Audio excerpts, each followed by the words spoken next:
everybody, and welcome to the latest edition of the Universal Court of Truth. Today, we are talking about She Hulk Attorney at Law, Episode 7, aka The Retreat, aka a lot of goofy dudes be goofy. And that is what they be doing at the retreat.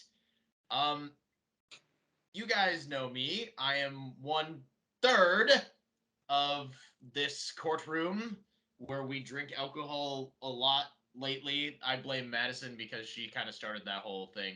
Um, Hunter, you know what? These introductions aren't going to be as easy because there's three of us. So I'm Mary, that's Mary, who's usually here. and Action.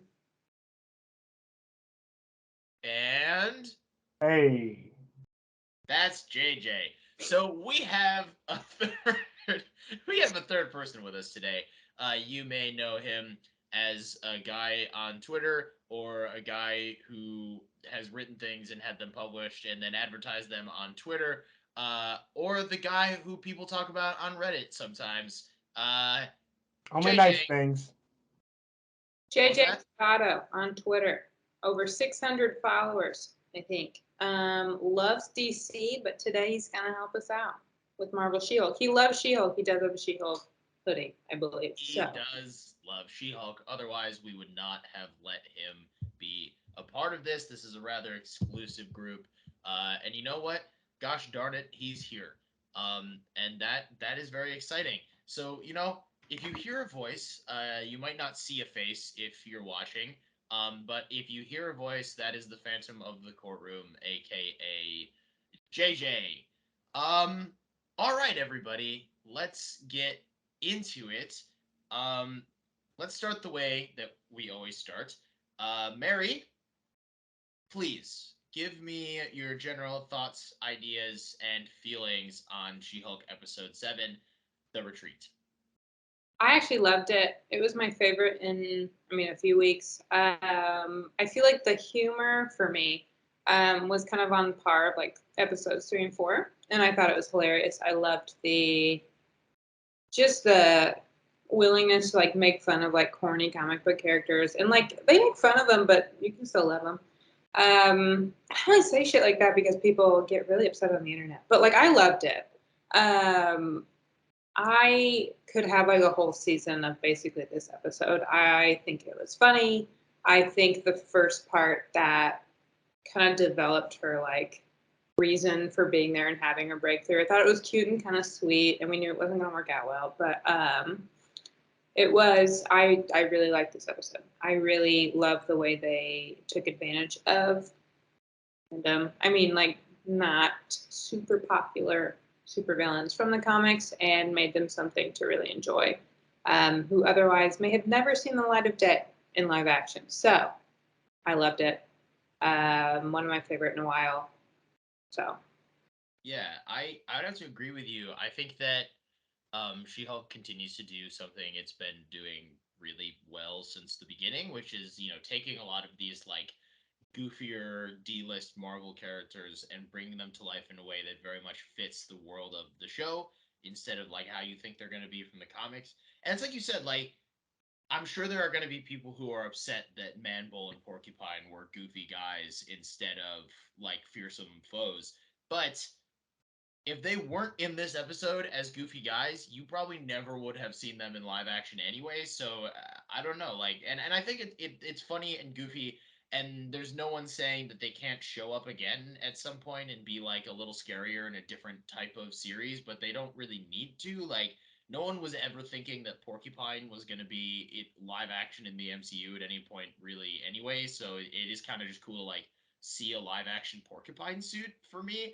Um, which was actually the highlight of all of the Porcupine was my favorite of all of those goofy guys. But yeah, I enjoyed them very very much. JJ, Phantom of the Courtroom, good sir. What were your thoughts on this episode of She-Hulk? I have not talked to you about She-Hulk like at all, so I'm very interested to find out what you're thinking. It's all right. Oh my god. No, it was good. I liked it. I liked all the little characters. I also did like that they letElaguila keep his mutant abilities, Uh-huh. which is what I was wondering because he channels electricity through his sword, so it was cool. So technically, I guess you consider there's another mutant. What is that? Four now? Yeah, Yeah. Mr. Immortal, Kamala, Namor, and now this dude. Yeah, but they've only confirmed one. I mean, I Yeah. guess. Yeah, Well, but you know, they confirmed one. not The quite a confirmed one. the actor playing Namor has, well, supposedly sort of confirmed that Namor is going to be a mutant in the MCU.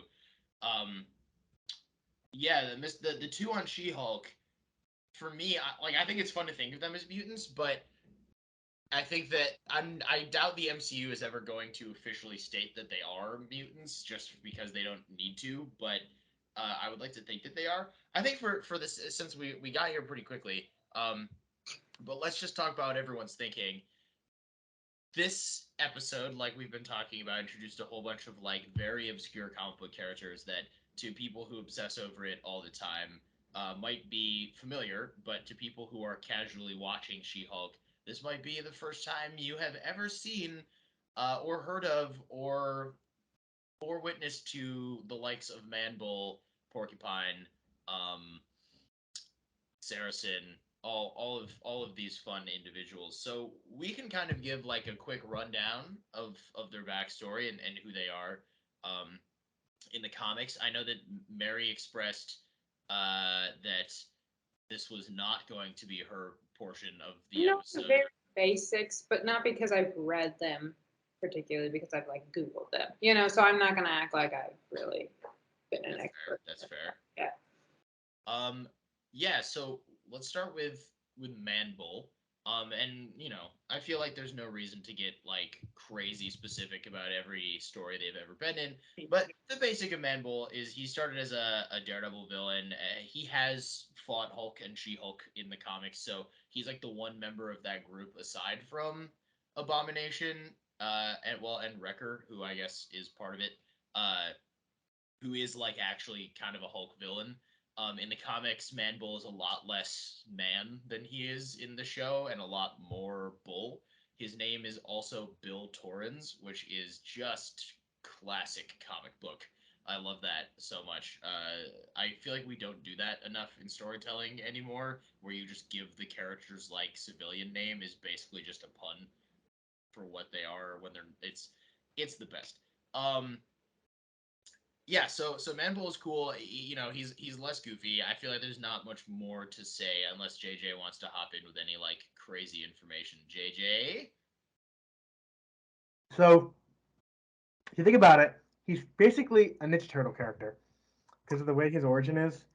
Him and he had a partner that was also mutated, but like they're just mutated people. Basically, they basically just got like a vial full of mutagen. That was my thoughts on Manbull. Yeah, and he does reference that briefly in the episode where he mentions that there was it was like a lab experiment, and that is true. In the comics, he is the result of being subjected to some wild treatments of the likes that would turn a person into a half bull person. Um, JJ, you were just talking about our friend with the mutant powers. Do you want to fill some people in on him? Because he actually is pretty neat. Like one of the more obscure characters, maybe aside from Saracen, of the ones who show up there. But yeah, fill the people in, my friend. He's basically Zorro, Yeah, like quite literally Zorro, like his entire origin, and everything, and he realizes he has mutant abilities when he's young, but he hides them so he's not taken away from his family. And I think actually he was inspired by Zorro. Like actually, I'm trying to remember. I yeah, did he this a while was. He ago. was actually his design at the very least was Yeah, supposed to be like Marvel's Zorro. yeah. So yeah, and he like lived in Spain, I believe. He grew up in Spain, but he came to America. And actually, at first he'd like fought with the Heroes for Hire, Yep, Luke Cage and Iron Fist. But then eventually ended up working with them, and now he's kind of like a vigilante. Actually, I think he might have died at one point. probably I did. forget. I I feel forget. like I I feel like that's the case with a lot of these guys. According to my research, He has been depowered since M Day, and That's what. Yeah, that's what I thought. I don't Something know happened to him. what happened with him since then. But as you mentioned, he does have his mutant abilities of being able to like conduct electricity through metal, which he does through his sword, which he does really cool actually in the group. I really liked that. Yeah, it was really Yeah. neat, and I knew that that was one of his abilities, and I forgot like watching the episode because they don't really focus on it, and then he just lights up his sword, and I was like, that's wild. I was really not expecting it, and it did. Like the effect was actually it looked really really cool.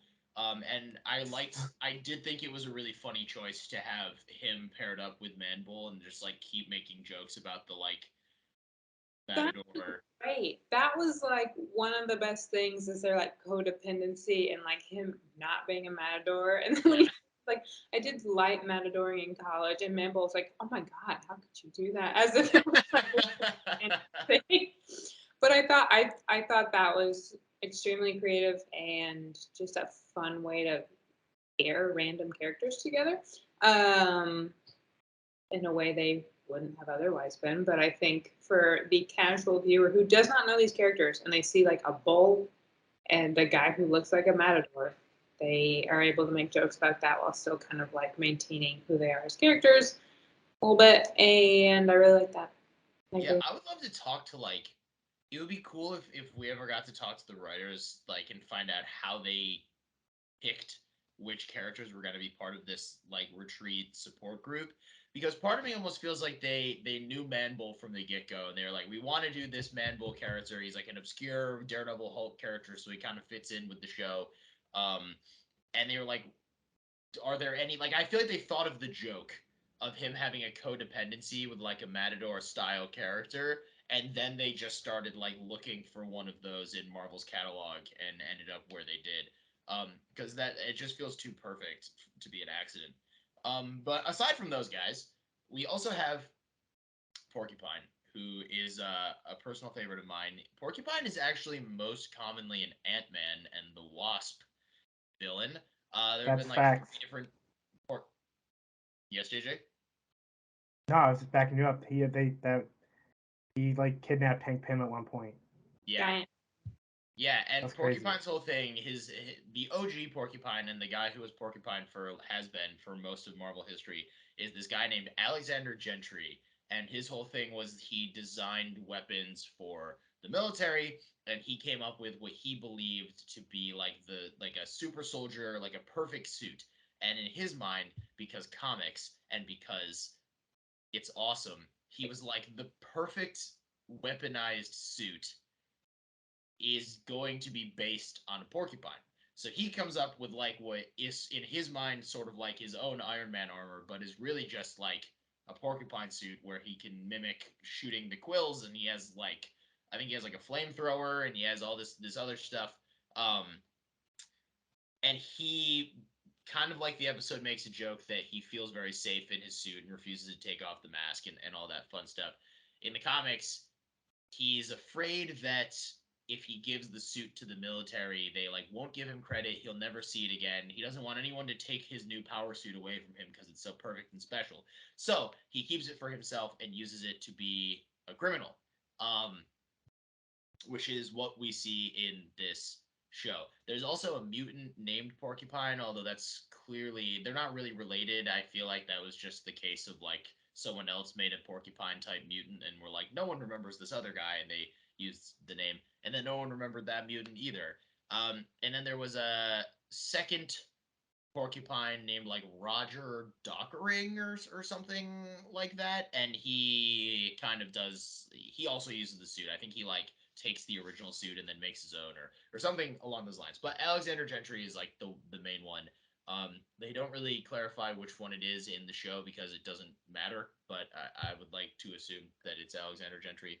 Uh, but the guy playing Porcupine, John Aaron something, was very funny. His delivery of his dialogue was really really good, and I liked it. Even like from inside of the suit, it was Yeah, hilarious. I think that's fair. It's a lot harder when you're literally in that whole suit. Yeah. And he was great. He was great. I liked it a lot.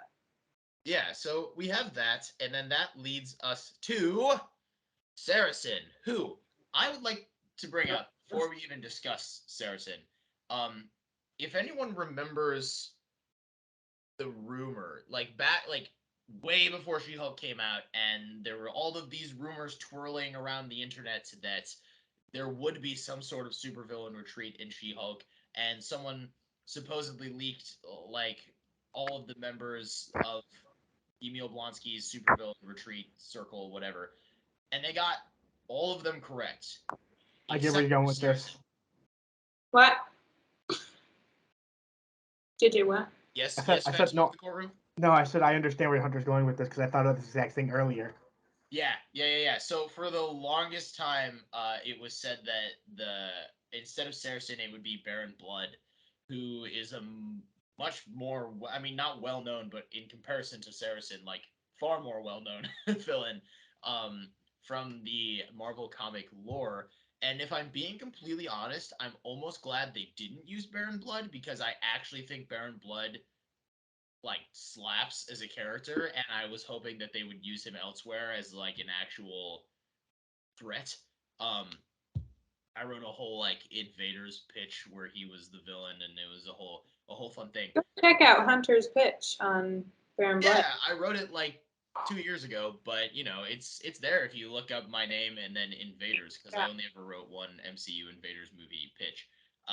But yeah, Baron Blood is like a World War II era vampire who looks a little bit more like an actual like bat person as opposed to like a traditional vampire, and he has a lot of connections to Union Jack, who was in Captain America: The First Avenger, and like that lineage and family, and that they're rumored to show up in Secret Invasion, and there's all this whole thing, but none of that. Uh, Instead, we get a different vampire supposedly named Saracen. Um, JJ, would you like to tell the people the distinction between the two different Saracens in Marvel comic lore? Because there are two of them, and you seem to be the kind of guy who knows that there's two of them. See, I didn't.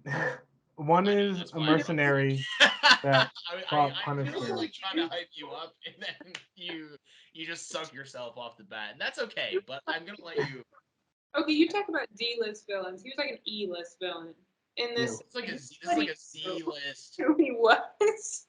Like I didn't know who he was anyway, but like I googled it and I still didn't find the vampire version of this guy. Like that's how not mainstream this guy was. But I thought he was hilarious, knowing nothing about him.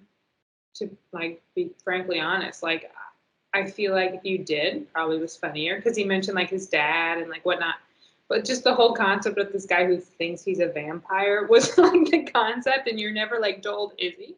Um, I I liked him a lot. The funny thing about him mentioning his dad, once you actually go, and I'm not gonna sit here and pretend like I knew Saracen that they adapted for this episode is so he appeared in a single issue of Blade Vampire Hunter in 1999, and that was it. Like he's never been in literally one comic book. Damn, he's putting in overtime. Yeah, yeah, exactly. I see And like one, it's in one issue. That's yeah, and what a lot of people are going to get when you Google what I assume a lot of people are Googling, which is Saracen Marvel. Um, you're gonna get a Punisher villain who's like a globe-trotting mercenary and yada yada yada yada. That's not who this show is adapting. There's another Saracen who, spelled the exact same way, uh, is a vampire who, like I just said, was in a single issue of Blade, and that version of Saracen is also still dramatically different than what we got in the show. This version of Saracen, I'm just gonna say the name Saracen as many times as possible in like under a minute. Um, is actually like an ancient vampire. Like he's linked to it's like him, Dracula, Nosferatu. He's like one of the ancients in vampire culture, one of the oldest living beings in the Marvel universe. And he's like decrepit and has like white skin, like not just white skin, but like Nosferatu white skin type vibe, and he has like a big like man bun situation going on, and yeah, it's a whole thing. Um, this is not that. But I did think it was funny that he mentions his dad and he's like, "Don't talk about my dad," and it's like, comic book Saracen is an ancient, and if he did ever have a dad, he's been dead for like millennia. So So you yeah, don't even know like what the I thought when that joke came out because I still laughed. Like I don't know who his dad was supposed to be, but I thought, okay, if I knew this character, that would make more sense. So you don't even know. we don't. I don't think there is like a comic based answer. I saw a theory thrown out online that he's like Blade's son. He like doesn't want anyone talking about. But I don't know as if this is like that's a road they're gonna go down with like the limited time they have for storytelling in the MCU with like certain characters and whatnot. So I wouldn't count on that. I think it was just like a throwaway line that was very funny in reference to parents being a topic in therapy a lot. But yeah, so guys, there's like 20 minutes of me talking about these D-list villains. Normally, this is around the time I would throw it to Mary to talk about the legal aspects of the episode. However, there were none. Um, Okay, parole violation potentially. I mean, right. Okay. This is what I was setting up. I'm glad yeah, you talked to it. but yeah, to be fair, there were. And I think that was interesting. A lot of what I didn't dislike the episodes like 5 and 6, but I didn't like them as much as like the first few. And they didn't have as much legal stuff, I feel like, a little bit. But I do feel like this episode managed to like prove to me like it's hilarious despite the legal format, and they can bring in characters despite the legal format. But like Hunter said, not a lot of legal stuff going on. I mean, obviously, Blonsky's parole officer was concerned because it went off, and then it maybe was about the chicken. To be fair, I think there's a lot of like thoughts of maybe Blonsky isn't like totally reformed, and we're going to see him in the future. And there are totally a ton of hints that that could be the case. A ton of hints that it could not be the case. We'll see. But I do love how this episode still kind of stayed away from the legal stuff, but it was fucking funny. Sorry, her mom, Tony. I am very sorry about That was that. for you, Mom. Cheers, and I am a very nice person, but I do occasionally use some curse words. But yes, I feel like that's about it on the legal issues. There's a really good chance that she's like in the kitchen with a coffee right now at the time that she's hearing this, or sitting next to in her reading corner with a glass of wine. So it's one or the other. But yeah, Mom. Wine, Sometimes Mary swears, and I'm just as disappointed in her as you are. And I deal with it, but I do usually make her apologize after episodes. It's a whole thing. Um, yeah. So the one chuckle from JJ. Thanks, JJ. just for that, yeah. um, yeah. So this is a good segue into. You mentioned, I'm sure there are a lot of like whispers and rumors on the internet that Blonsky is maybe not fully reformed, which just from his decades upon decades of being a villain in the comics, it is reasonable to assume. Um, I did have at one point during the episode, I was wondering if let's be real here. We all knew that Josh was going to be Yeah. not. He's Thunderball to me still, the guy with the mask. And Yeah, they didn't that's feel it. that last time, but that's Wait, like, I he's swear. Thunderball? So I Mary was talking about this last time. Mary thinks he's Thunderball. I will pay both of you money. I don't know what kind of money, but like No, he's Hulk King. no, he's not Hulk King. He No, meant he's is. messaged Hulk saying King. he got the whatever, Yeah. the blood, or I don't know. He said he got the blood, or implied he got the blood in the text message. I don't really know. Yeah, I yeah. don't want to get into the specifics. Yeah.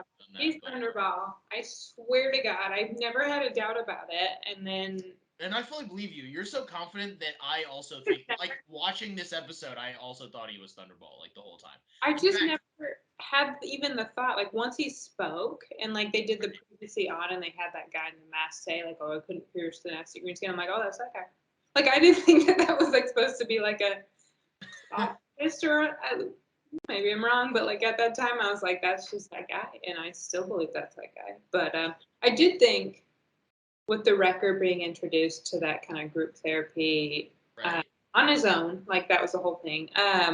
We get kind of more of a tease of like either he was still working for Hulk King or whatever's going on, trying to get her blood. I kind of thought the group would turn on her at one point. Right. So did I. Or we would get kind of a hint of, oh, he knows Josh or whatever, but we didn't. But we did at the end, like he's not a good guy.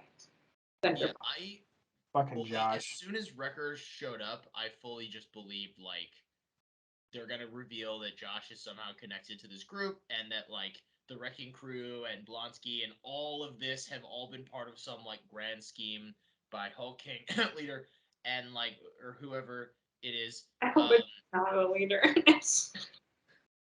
Um, yeah, because I never trusted Josh, and I really thought the group would turn on her. I thought that when they were like, "Oh, you can," we talked about this last time. You're like, "Oh, he's not." You did for a bit trust Josh. Let's be clear. We can go back. Not at the current moment. Well, I never fully trusted Josh. I just didn't realize he was Thunderball. He's Underball.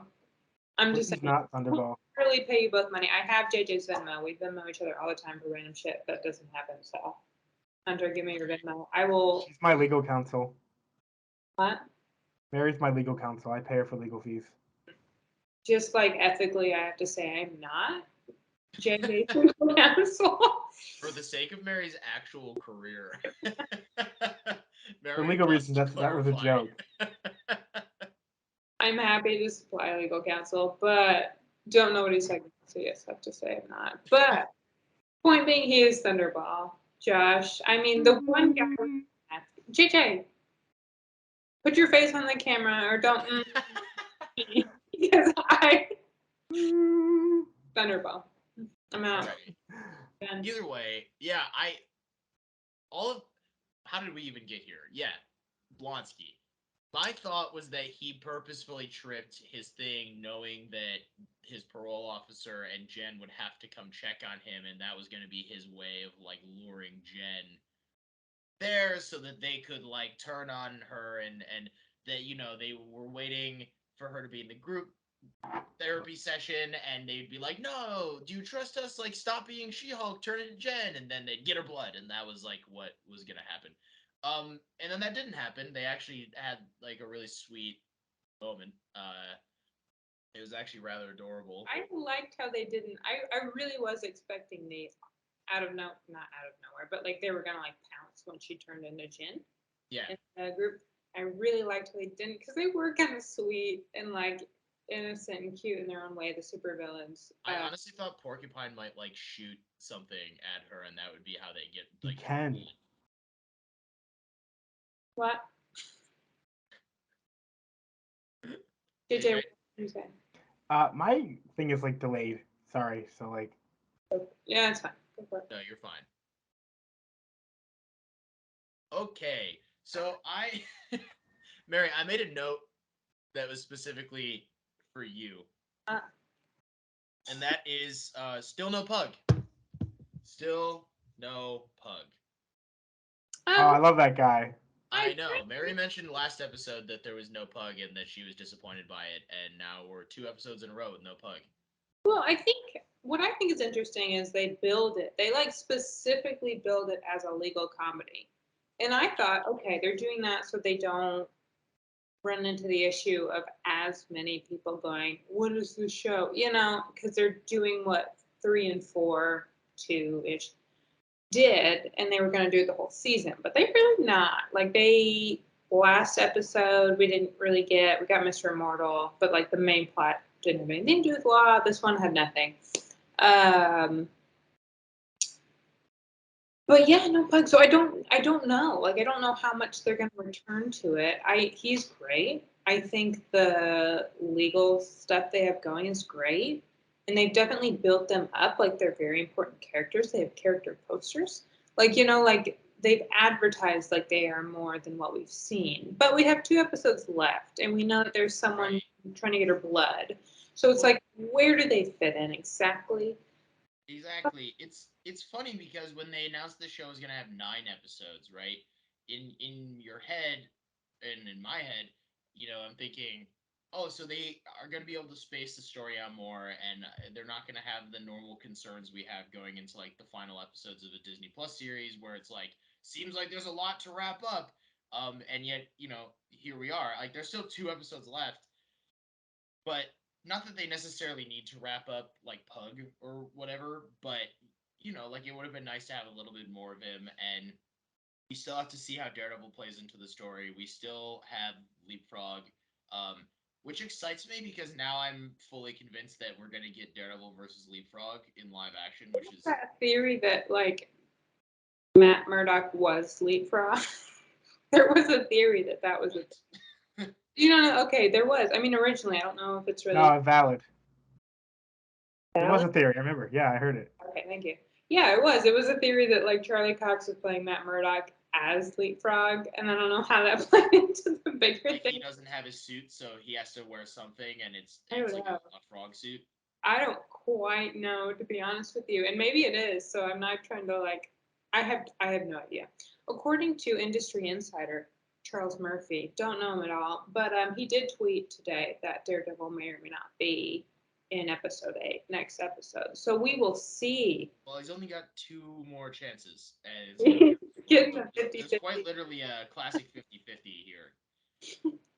Um, But yeah, so I don't know. I mean, yes, I have no idea if Charlie Cox is going to play Matt Murdock in Leapfrog, but I think it is interesting because I mean Matt Murdock, as we know, who is Daredevil, the fans at wait, home, what? is a lawyer. He is a lawyer, and I mean in the comics, like they have face off as lawyers, so there's very easily a chance that we will see that happen. Um, but at the same time, just based on promos alone, we've seen them both in costume, like doing something.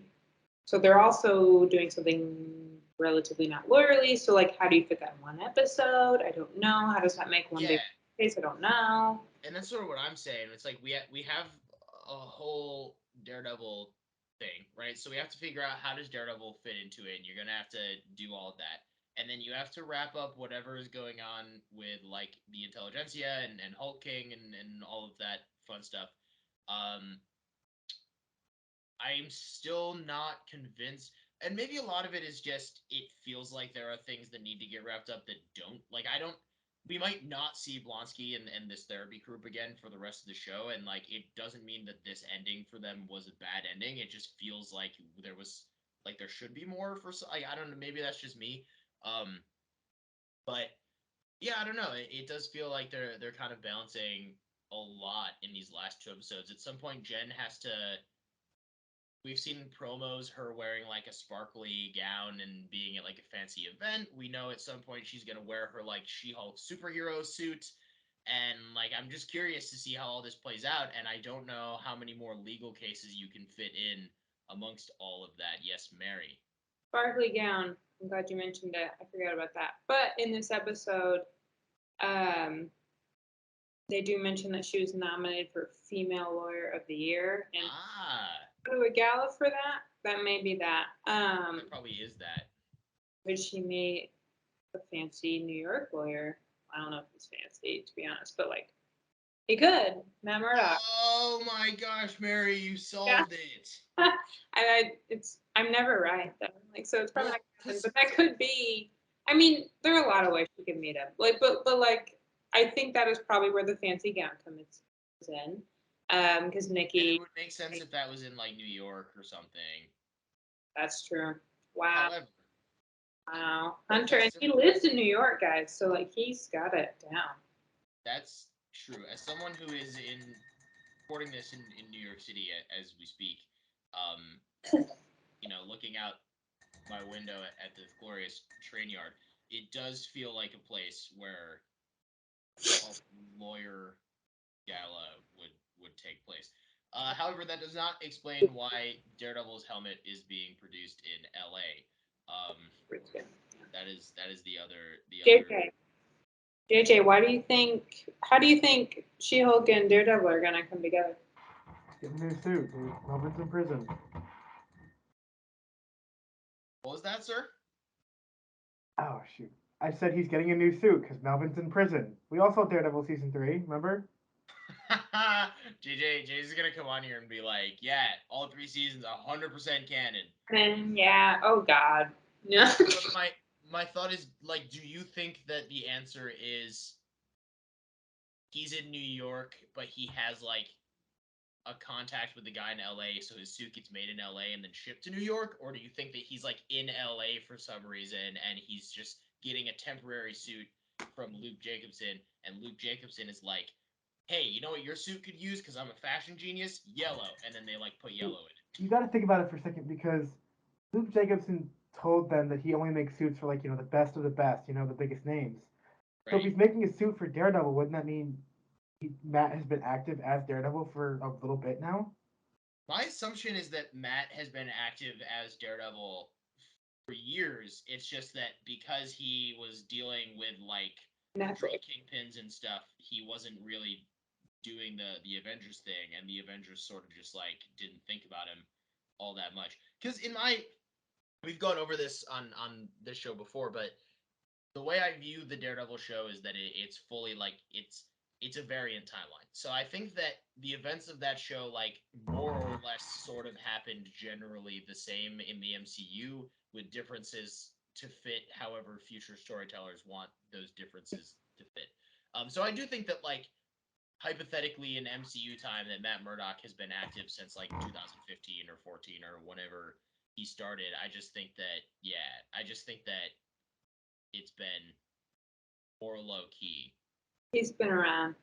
But that does bring up the question of if the rest of the MCU doesn't really know who Daredevil is to the point where he'd be like recruited for the Avengers or something.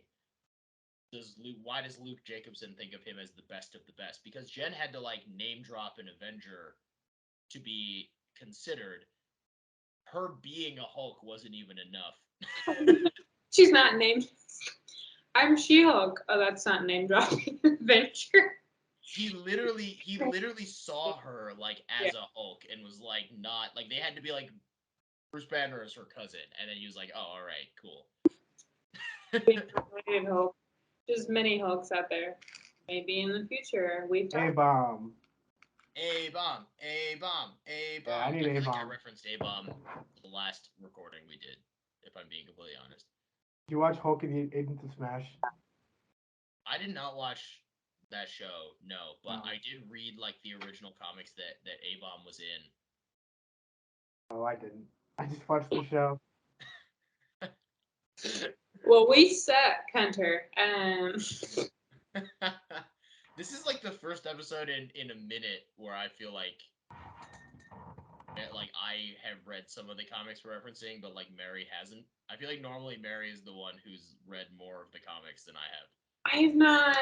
It's not like I had not heard of like Saracen. I'll be just straight No, on. and again, I'm not staking. Like I told him, Staking. as I said, no idea. Like I loved him though. Anyone who saw this episode and was like, "Oh yeah, from that comic I read in Oh yeah, 1999," is a liar. my guy. Yeah. Yeah.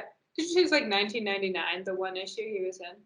Yeah, it wasn't even like a normal Blade. It was like a limited run titled Blade Vampire Hunter. Like it wasn't even his mainline series. Like it's as obscure as it gets in the Marvel comic book universe. We can cut this if we really want to, but were you alive in 1999 when that came out? Depends what month we want to talk about. Okay, okay. JJ was not. I guess I was. So it's my fault that I don't know who Saracen the vampire is, but I I was did. born in February of 1999. So actually, this is a really good. Mary, you and JJ, you guys like inspire some convo. I'm gonna do some research really quick. Inspiring, JJ. Also February birthdays. It's fun, but I feel like you are. What's your horoscope sign? It's like not mine. Me, Yeah, Pisces. an Aquarius. Yeah, so not friends with you. JJ, What? what? Okay. Oh well, Hunter's found something. This is a really chaotic. Anyone still listening at this point is like, what is even happening? Adam, you're here. We love you. Please keep watching. Um, we appreciate Yes, twittering. Adam, we appreciate you sticking through all of this. We talk about you sometimes, not like a weird amount, but like enough. And I just want you to know that we appreciate you being such an active fan and follower and like making memes. Yeah. You made a meme based on our show, and you're like the one. It's crazy, and I really appreciate you. And I also want to say that I was born in February of 1999, and Saracen Whoa! was created in October of 1999. Okay, So you I were. am older than Saracen. So you were alive. Okay. I was alive. I was a few months old. There you go. So it's your fault you don't know who he is. I should have read it when it came out. Yeah, true. JJ was born in like 2018, 19, I think. So he's just on his own. But I would say, Or um, like 2010, 2015, somewhere in there. he's Generation Alpha. Whatever's after Generation Z is whatever. That's the But last generation. point being, yes, Hunter, you knew more of the comics today than I did. So I did not know as much about these characters, especially Saracen. Yeah, he's kind of lame. He's like really lame. He's like super basic.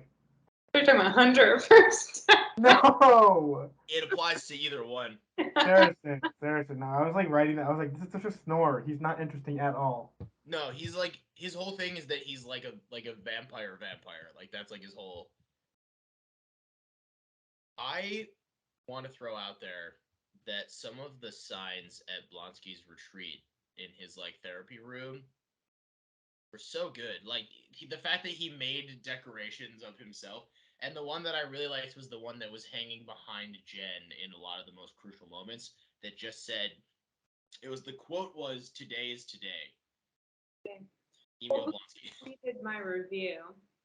I know who it was, but whoever tweeted my review tweeted it with like whatever in the tweet, like today's today, and I thought like, oh, they're just really not happening today. But when I watched it again, I was like, oh, that actually meant something. They weren't just Today is today. I also really liked the conversation they had about swashbuckling, because I think that's a funny thing from like the era in which a lot of these villains were created.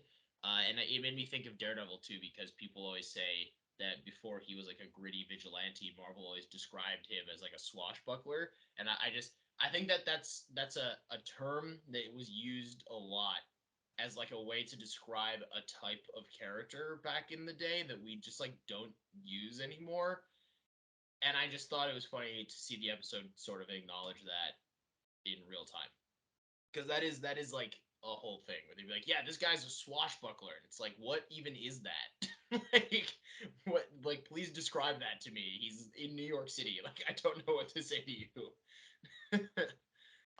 So yeah, I enjoyed that a lot, and I also like when they started giving their origins, and Jen was like, "This is so much unnecessary backstory," and just like cut them off. And I was like, "Yeah, that's true. We don't need it." I mean, there's so many characters in comics, right, that have these really convoluted backstories that don't make sense in live action to the extent that like Marvel has created the universe they have. Um, but it's just nice that they're still willing to throw them in there, because normally I feel like Marvel would like stay away from shit they don't want to like. I'm sorry, Tony. From things they don't. But like I love that She-Hulk is willing to like mess with these weird characters and keep them weird and not like necessarily mess with their backstories to like make it fit, but just kind of like let it be enjoyable in the moment. So I have loved that about what they're willing to do. And to be fair, I thought the season would feature more of that, but I did love this episode. Like they did that. Like they had a whole room of people like that, and they made it happen, and it was great. Um, like we said, Saracen, who knows who that guy is? That one person out there who loves that one issue of Like, night. that's what I'm saying. Like, I want to talk to these people and be like, who landed on Saracen? Yeah, that's all I can think of is that they were like, let's throw a vampire in here because we know we're gonna start like introducing the horror corner of the MCU, and like, we may or may not have a Blade movie coming out in the next couple of years. And was that Spoilers, like I just can't. spoilers if you No if you idea. haven't read No the idea that Mahershala Ali was like so good. um Yeah, and I feel like they were like, let's put a vampire in there, but they didn't want to put in any vampire that like a Blade movie might use or something. So they were like, let's just find one of the most obscure vampire characters we can, and then we can just do whatever we want with him. I mean, to be fair, it's just like a one-off comment of he thinks he's a vampire, and then he would make comments like when they were trying to convince her to turn back into Jim, like, "Okay, you're great and tasty." And then, like, I don't know. I just love that whole group therapy vibe. I just thought that It's was the best. like, It's honestly it's the kind of thing that would usually be reserved for like an animated series or like a like there might be an episode of like Avengers or Mightiest Heroes where it's kind of like a sillier episode and Hawkeye stumbles upon a group therapy session for supervillains, and like in the animated show that's fine, but in the MCU that's bad. But like She-Hulk manages to pull it off, and it's the best. yeah. That made me think of Harley Quinn, which is DC, and JJ knows. Which is a great. I do love that show. I But watched it it every did make year. me think of it. Like they could pull it off, right? And Yeah. it is an animated show on HBO Max. Like it's and DC has enjoyed their time not creating a very cohesive singular universe, so they have a lot going on. But that show's great, and they can make things fun, and they can just play with what DC has to what they have and make it work. And I feel like that is what Shield can do in live action. I mean, there's limitations, of course, but I do. That's what it made me think of when you said that, and I feel like that is pretty similar to what animated can do if it's in the right. Right. Yeah. Yeah. I feel like this is a very funny show. Tim Roth was very funny in this episode. Like, yes, Mary. Okay, so with Tim Roth and the Abomination, here's what I get stuck on. I mean, we have all these theories of is the Abomination? Is he gonna chill out? Is he gonna do something more? I mean, obviously we have the Thunderbolts coming up in the future. Spoiler alerts, but like Google it. I Not mean, cool, Mary. Stop telling people about projects they already announced. but I mean, I think there's theories like, oh my god, but like he's gonna come back and be the and he may. But the actors are getting older in some of Mm-hmm. these characters. And so you have to think like some of these actors are done and they're enjoying their time being maybe guys who run the Obama Stay group therapy group. So I wonder how much that could play into it. I think the Abomination is a major character, and to reintroduce him is like a pretty bold move. Go for Yeah. it. But I. This is a tangent, but with the fact like I mean Mark Ruffalo looks really good for his age, but he's not like young, Like he's what, in his 60s or like approaching his 60s.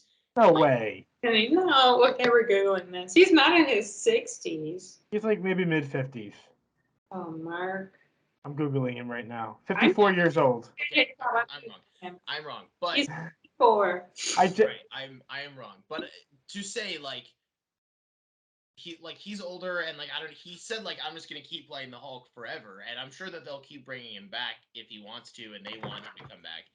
And Tim Roth like is older, especially compared to when he played the Abomination the first time, which is crazy how long ago that was. And I like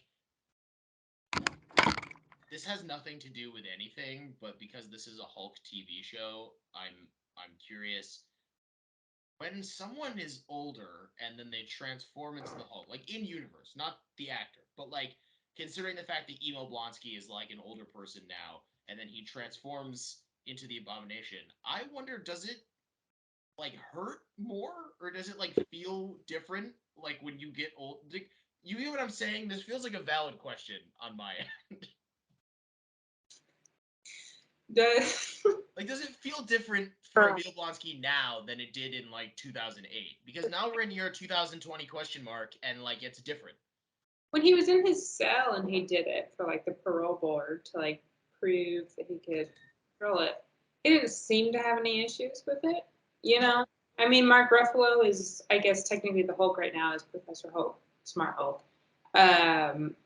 Just always in that form, so it's harder to say. But like, I don't know, Well, Emil yeah, Blunt. and that's like a whole other plot. Like we're talking about things that gotta get.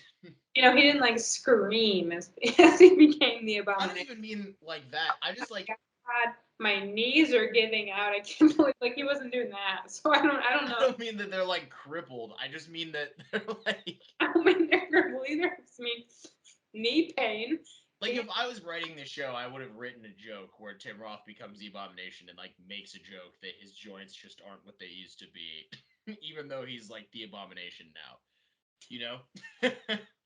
He's just like kind of limping around. Like he functions fine, but like maybe his like as he's turning into the Abomination, there's like an extra crack, and he's like, ah, that's the knee, like That's skull. true. Does the abomination age?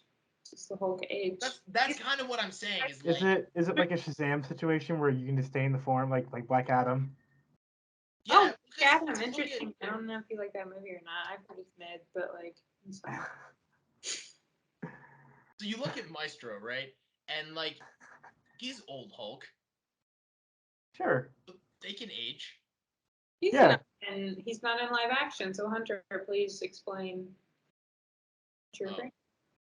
Okay, guys at home, Maestro. I'm really not gonna get super into this because it doesn't have much to do Can with you do like a puppet show with it? with. Yeah, 'cause we have puppets made. Okay. Can you imagine if I was like, oh sure, and then I just pulled up like a Maestro puppet, like I had it on hand, on You don't? hand. Um, you guys are welcome for that one. I'm here all night. No, he's basically just like a version of the Hulk from like a future dystopia where Professor Hulk sort of like not specifically Professor Hulk, but he's has smart brain and he like takes over the world and it's a whole thing. But he like calls himself the Maestro because he's the leader and it's not the leader like the character the leader, but like he's the ruler of the world and it's like his whole thing. And you know, yeah, yes, Mary. Do you think there could be more Hulks in the MCU future? No. Yeah, I feel like we've been over this. I wrote I did write an article about it. We have our yes, Mary. Hunter wrote an article about this. I wrote an article, guys. If this Captain America: New World Order could be World War Hulks in disguise. I personally believe there is still a World War. That's such a World War Hulks movie or whatever. Separate from that, but I do think there is something. I think there's Hulks involved. I think there's a Hulk line right, going through several films. I I don't do think necessarily. they'll have the rights back by the time they get to Captain America 4 or later. Woo! I think what JJ. I'm cheering I them don't on. necessarily think, to clarify, I don't necessarily think that Read his Captain article. America: New World Order is like World War Hulks. Like it's not a Captain America movie. I think that it is a Captain America movie. Just part of me believes that what leaks led people to believe was like a World War Hulk's like solo Hulk project was actually Captain America 4 and Captain America 4 just has a lot to do with like this Hulk storyline. That's what I think. I agree, but I do think that we've discussed it before, but the rights to solo Hulk films currently, as we know, still resides in Universal Pictures. But I think by 2033-ish, 2024-ish, they will come back to Marvel, Disney, whatever. So I do think that they're going to go hard at some point with like a Hulk movie. But I do agree with Hunter that Captain America 4 will deal heavily with what may or may not end in She-Hulk with people taking Hulk blood and making new Hulks. So, So hear me out. JJ, what? So the hurricane in Florida right now, right? There's a Uni- hurricane in Florida, yeah. yeah, Universal Florida has a roller coaster called the Hulk, right? Been on it quite a few times. I have not. It's too scary. Anyway, it it has like an underground part and it's flooded. The underground part flooded with water. No. Dude, So have you ridden? Wait, I don't know how Six Flags works. Have you ridden the Mr. Freeze? Have you no, been I've never been to Six Flags. I'm not lame. scared of the The Mr. Freeze? Superman. Yeah. Are you scared of all the DC rides, or is it just Marvel? This is just the Marvel ones. Yeah. No, the Spider-Man ride at Universal is insane. Mr. Freeze is fun. You can go backwards. No, it isn't. But you can do that on Hagrid's too. Hagrid's hut. Jump to Harry Potter. No, just roller coasters. JJ, this is JJ. JJ, we're talking about She-Hulk. Yeah, but you were talking with the Hulk, and I thought it was like a sign. You know what I mean? The ride flooded. Fine. Okay, well, before we close out this episode, I hope everybody in Florida is safe, including the Hulk ride that JJ. Actually, he's too scared to go on. But we recognize that in this episode. I do have relatives in Florida, and their house did flood, so that is unfortunate. JJ seems to be more concerned with the Hulk roller coaster. Okay, not making the bad guy, dude. Damn. We have relatives in Florida that we are just in Florida. Yeah. Wait, I do. I have uncles. I have cousins. Oh my god, my uncles. Well, my uncle could not go to my cousin's wedding in Tulsa because he could not fly out of Florida. But he could not bring his husband because my family and that side of the country does not know he has a husband. So what we're saying really fun thing is, to talk about. I sure hope they don't watch these videos. I really kind of doubt they will. But when we get yikes, imagine. as we usually do, I'll have to live with the consequences. But I thought we were talking about She-Hulk. yeah, we are talking about She-Hulk. JJ? Yeah, we gotta talk about the ending. Talk about it, please. Yeah, tell us about it. Josh is a bad egg. Some people saw it coming, some people didn't. Oh, dude, like it's not. I feel like we've been talking about that. Yeah, but like he's like a bad egg. You know what I mean? Because like they didn't. She-Hulk. I know, but they didn't. What? They didn't explicitly show it, but we have to assume that Josh got her blood because he sent the emojis to Hulk King. So how did he get her? How did he get her blood? I don't want to get into the specifics of how he might have done that. Under now. No. We saw the needles, but we didn't see him with the case. It's true. As he was leaving. I agree with JJ here. He had the emojis of this. I just got the blood, but like we didn't. Also, he took a picture of her. That was weird. That's what that was weird because he's gonna post that on Intelligentsia or whatever, and it's gonna be all strange. And I also think it's weird that she would not have woken up when someone like injected her with a needle and drew blood. Picture of her was my. Because we know she sleeps light. Well, because I'm just trying to base it on like the air horn, too. That's not sleeping light. You put an air horn to wake up. No, that's not always true. Sorry, wait a minute. If you were asleep and someone put an air horn in your ear, would you wake up? There's a good chance I wouldn't. No. Yeah, I sleep pretty heavy, like a rock. I will say, how do you wake up? One time I was passed out and someone was making mac and cheese, and they thought it would be funny if, like, to wake me up, they would take the mac and cheese off of, like, not just the mac and cheese, but like the whole pot. They would take it off of the fire and then put it on my forehead to wake me up, and I did not wake up. And then That sounds like assault. Yeah, well, very legal stuff. Tony, I am so sorry about this. I do use curse words, but I do wake up on appropriate. No, I did, and then I woke up a couple hours later, and I just had like a burn mark on my forehead. Oh my god! What happened? Oh my god! Wow. That sounds like. On that. What can I say? What? Anyway, JJ, we were talking about She-Hulk. True, Italian dude. Dude, stop. They do not wake up. Turns out. I don't understand that. Jennifer Walters. We don't know why she didn't wake up. Odd point there. But to JJ's point, yes, he sent the emojis that implied that Josh, aka Thunderball, got She-Hulk blood, which makes sense, but I don't know why he necessarily needed to like get that far to get it. Like it doesn't seem that hard if she's like always in gym form. Whatever. But We didn't see anything more specific. We don't know exactly what's going on. Probably will sooner or later, but there obviously is something going on with Hulk King. Could be the leader, as we know, who has been announced for Captain America: New World Order. Could be something stupid, but then it, ends up in that realm. We don't know. JJ, what do you think? Who do you think Hulk King is? See, I feel like we all think it's gonna be the leader. Like Hulk King, are they trying to like do a pun there? Like he's a Hulk, but he has like since his big head, it's like his crown. His brain is his crown. But like I feel like it's gonna be some D lister villain who's just like turned into like this like incel computer incel. Like he's gonna get Riddler-fied, you know what I mean? But like not as cool. Gonna be like the Said Mad a Thinker. DC level villain. Yeah, I No, agree. he's gonna be like incel. You know what I mean? Like a Jordan Peterson watcher.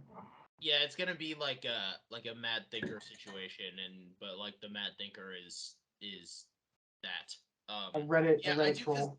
I've heard it it's sort of Black. makes sense, but these Disney Plus shows have a long history of the ye old bait and switch, theory wise. So I'm still not like 100% sure until we know. Uh, I did. Here's one last thing I wanted to get. Yes, Mary. Well, I was gonna say, like we talked about, like if the leader was going to cameo, would it have leaked by now? Probably. So I'm not even convinced that the leader is necessarily gonna like appear. right. Like if it is, like I could see them revealing, oh, it's the leader, but like the leader isn't actually like present. Yeah, You know what I I'm agree saying? with that. Um, Yeah. I was gonna say like something that we've talked about before as well is the wrecking crew, and we kind of theorized like, okay, well, if they're trying to get her blood and make more Hulks, then by the end of the series the wrecking crew will come back, but they'll be sort of like it have been gamma-ified, so they're more like big and jacked and look like their comic book counterpart. But one of like in this episode we see that Wrecker appears to be reformed. So unless that's a ruse, then like maybe not. Um, again, Josh might be Thunderball. I don't know, but for some reason after this episode, I'm slightly less confident that the Wrecking Crew will be like back in the way that they were. He's Thunderball. I'm just saying, if I'm wrong, again, we'll Venmo you too. But I, I just truly think Josh was Thunderball. I don't know what happened to the Wrecking Crew once Wrecker had his awakening. But I, I don't know. I'm just so sure on that. I don't know what it is, but it'll be interesting. I it's one of those shows I don't really know what's gonna happen in the. I mean, there's 2 episodes left. Let's be clear. This is the third time ever we've had an episode 7. Yeah. We've had a WandaVision and then What If. Some people don't really want to count that, and that's fair. Like, we've not had this many episodes in a while, so it's interesting that we don't have like this underlying plot. I mean, we have it, but it's not been like the main point. The main point has been like, Jen's living her life. It's funny, ha ha. There's maybe something going on, and I think that's probably where we have to go in the next 2 episodes. But like, I don't know. Like, I don't quite know what the plot is. We know Daredevil shows up at some point. Woo, like that's all people seem to care about, and that's fine. That's great. I don't care. But he's not like. I'm excited for Daredevil, but I would rather the show like have a good ending for a She-Hulk season than like be the Daredevil hour Yeah, last. and I think they have tried to like prepare people like he's gonna be funnier and flirtier and whatever for this show because it's And he's this. also Yeah, not gonna be like I yeah, think some people think that next week he's gonna come in and for one episode he's the main character, and like it's not gonna be that. Like he's probably not even gonna be in the whole. There's gonna be like a B plot, you know, like yeah. I mean, I don't know. I mean, you put him in the promo, sure, but like obviously that was gonna leak at some point.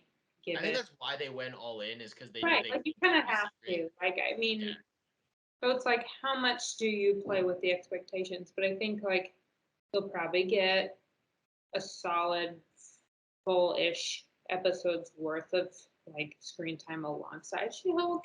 Will it be what you expect? Probably not, because he's in this show. It's the first time he's in the MCU, and it's like, aw. But people are gonna freak out, and that's difficult because I mean, there's so much else going on right. versus in the show MCU wide. And I think, I don't know. I wonder how they're going to mess with the underlying Hulk plot versus whatever else they're doing in the next two episodes. Right. And it's also important to, I mean, we're not the first people to say it, but it's also important to remember that however Daredevil is portrayed in this show isn't going to be like entirely indicative of how he'll be in the rest of the MCU, because again, this is She-Hulk. Like Wong in Multiverse of Madness was similar, but not exactly the same as he's portrayed in She-Hulk, because they're two very different projects with very different like tones and dramatics going on. So And Shang-Chi and everything else Hulk Wong has been in. I hope Wong shows up next week. You hope Wong comes up next week? Yeah, next week. That'd be fun. I'd be into it. I mean, I wouldn't be. I'm always down for more Wong. I feel like he's probably done in this season unless he makes like a finale appearance. But I will say Madison was such a fan favorite. Not that they would know that at the time of making it, but like, wouldn't be like a huge stretch to think they would throw in some. I hope he comes back. Also, can we talk about how like they just stopped doing post credit scenes? yes, I actually Like made a note like of that. I That was think one it's of I the think it's because of the director switch, but it's still like it's just it it feels yeah. inconsistent. You It's know, half the committed season wrong. has them, half the It's season annoying. doesn't. They were It's funny. Like they did what Peacemaker did. They had just like funny gags, you know? yeah, and a lot of them were good. And part of me feels like it's be. I think that you're onto something with like different creative visions behind different episodes, but also like the last few episodes that haven't had post credit scenes. What feels like the post credit scene hanger or cliffhanger happens like is the last scene of the episode. And Mm-hmm. part of me feels like they started doing that and they were like, well, this makes more sense at the end of the episode than it does after the credits. But then, like, after the credits, it doesn't, it's not as impactful because we already gave, like, the cliffhanger thing. But then at the same time, I'm like, just do the funny gags because we also like the funny gags. So, like, do that. Yeah. I think I agree with JJ's point. I agree with you also, Hunter. I think the cliffhangers are there, but the like funny, like haha, like Captain America, cuts off like Yeah. that. Or, like, Gone. one of my favorites is still her, like, helping her dad do chores. Yeah, and That so was very those funny. little things are gone. That's it. Do we know? I don't know at this time if the directors for the eighth and ninth are different or back to who directed the first few. I hope it's Kat. I like her. I think it is the person. I think it's whoever did the first. Like, Okay, that makes sense. Yeah. Maybe look at one. No. And if She-Hulk is a series that is relatively, I don't know what to call it, but like self-contained, but it has ramifications for example, more Hulks. Seems like post-credit scenes could be used on the last few to like tease that. yeah, Like, oh no, Sam has to deal with this. But maybe not that directly, but I could see I that. I do feel like with this episode, right?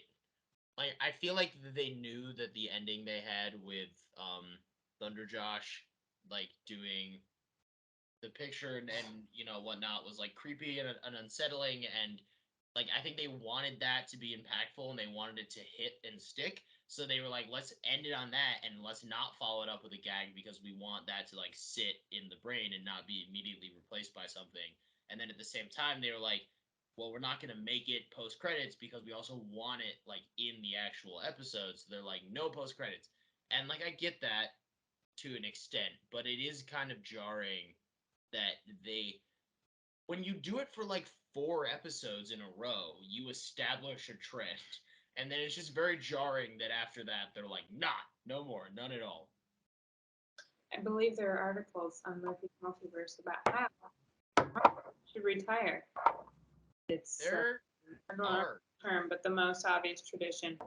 You can No. ask if you're interested, but I do agree. I think it's fun that Marvel has gotten a little less consistent with it, especially in its shows, because it's like you kind of keep people on their toes a little bit throughout the credits. But it is like it doesn't necessarily make sense, and it does give the impression that okay, these were very different episodes than these, even if they felt the same. What's going on behind the scenes? I mean, I think there are a lot of questions of like how it's being made versus like whether or not the post-credit scenes have a lot of merit to them or not. But like it's like just not consistent, and that's fine.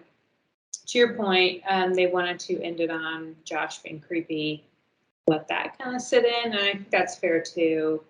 Um, Personally, I think a lot of people on Twitter are very upset that She-Hulk is somewhat geared towards women, cares about women, doesn't like creepy men. Fine. A lot of people don't like that. The show's Creepy called. men. But like I'm as head woman here in this three-person group, no offense to JJ, we can't really see you, but strong assumption.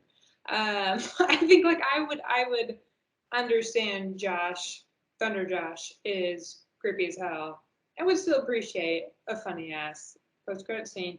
So it is interesting like how the different people who make it have as much control as maybe they do. I don't know how exactly they obviously choose that or not, but it does give off a feeling of like inconsistency. And I think the show has that a little bit anyway. I don't personally care that much. A lot of people do. I think that could improve it if there was a gag. But I get to some extent you don't want to underplay what's going on in the series. But at the same time, if you put Thunder Josh in the last 15 seconds as, oh, wait, he's creepy Thunder Josh, you're not giving it that much weight anyway. right. So, I don't know. I don't know. Well, I think a lot of good points have been made. Um, Mary and JJ, before we say our goodbyes and close it out, is there anything else from the episode that you really wanted to discuss or break down, or you feel is like very important information that we might have forgotten as a collective? I thought the CGI was bad. The CGI was what? Bad. That? I thought it was better than it had been. Actually. Anytime Little she's in off her when office, she looks off. It looks bad. But okay. How do you feel about how she looked in the group circle? It looks bad. I thought she looked better than like you. I'm excited to see her in the movies because she'll actually look good. I Hmm. think she looked that terrible, like sitting in the group. To be fair, I don't really care that much, so like I just kind of like turn my brain off to him, like whatever. It's not easy, but in the group, it didn't really bother me. I think the only time in this episode that like the CGI was wonky enough to take me out of it was when Manbull charged her and she like Oh my god, that stuck out to me. yeah, that was the only time I think that it stood out to me. But other than that, I don't really care. And even in the moment, I truthfully like it didn't. I don't know. It hasn't bothered me too much in this show. But I will say that that was the one time in this episode that it really stood out. As I was like, yeah, that could have been better, but whatever. Like it is what it is. No matter what, it looked better than the Black Adam trailers did. So I'm like, Dude. You're crazy. You're crazy. I don't know, it looked terrible. Yeah, okay. Black who? All right. I don't even know. Black Adam? Black Why Kara? not Like who are we Black talking Adam? Like with a T or just the name Adam? I have to go. about? Like the atom bomb, yeah. It's not even with it. It's just Adam. Like his name is Adam. So I think we're all Like the talking apple. about Werewolf by Night. Which for me, Yes, we're gonna be talking about Werewolf by Night, my king, my legend. Some people call it Black Adam, but like they're just wrong. You can't tell it's The Rock because they put him in wolf makeup. Yeah, he's in the background, just like a fern. Yeah. He's in the background changing the hierarchy of the DCEU. What hierarchy we don't know. The hierarchy has I have to go. collapsed. The Rock thought that he was building something, but he was actually playing Jenga, and he pulled the wrong piece, and now everything is falling apart. And that's the way he changed the hierarchy. There's only one person. It's Black Adam. Yeah, that's gonna be the next time I like knock over a tower of cards. I'm gonna be like, I'm sorry, I changed the hierarchy of of your queen. Oh man. Anyway, I feel like that's a good place to end it.